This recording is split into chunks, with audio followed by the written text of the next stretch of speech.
Come back. இந்த வீடியோவில் என்ன பார்க்க போகிறோம் பார்த்தீங்கன்னா, விவோவோட T4 5Gன்ற இந்த ஒரு ஃபோனை பற்றி தான் வந்து பார்க்க போகிறோம். விவோலையும் சரி ஐக்யூலையும் சரி ரெண்டுமே சேமாக இருக்கிற மாதிரி ஃபோன்ஸை நிறையா வந்து சிமிலராக லான்ச் பண்ணிட்டாங்க. ஸோ ரியல்மிலையுமே சரி சேமான ஒரு மாடல் இருக்கக்கூடிய ஃபோன்ஸே வந்து லான்ச் பண்ணிட்டாங்க. ஸோ இதுலேயுமே அதே மாதிரி ஒரு மாடலில் தான் இருக்க போகுது. பட் இருந்தாலும் ஃபீச்சர்ஸ் ஸ்பெக்ஸ் எல்லாமே கொஞ்சம் வித்தியாசமாக இருக்க போகுது. ஸோ இதில் சைடில் வந்து பார்த்திங்கன்னா நமக்கு இதில் வந்து ஒரு குவாட் AMOLED டிஸ்பிளே கொடுத்துருக்காங்க. அண்ட் தென் ஸ்னாப்ட்ராகனோட 7S ப்ராசஸர் யூஸ் பண்ணியிருக்காங்க.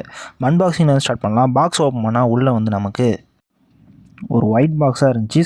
உள்ளே வந்து பார்த்திங்கன்னா நமக்கு ஹேண்ட்செட் இருக்குது. ஸோ ஹேண்ட்செட்டை எடுத்து வந்து எடைய வச்சுருவோம். ஸோ ஹேண்ட்செட்டை எடுத்து எடைய வச்சதுக்கப்புறம் உள்ளே வேறு என்னென்ன இருக்குன்னு உங்களுக்கு வந்து காட்டுறேன். ஒரு TPU கேஸ் வந்து கொடுத்துருக்காங்க.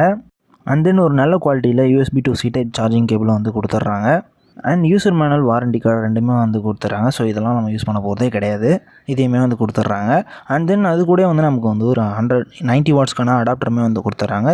ஸோ இது வந்து கன்ஃபார்மாக யூஸ்ஃபுல்லாக இருக்க போகுது. ஒரு சிம் எஜெக்டர்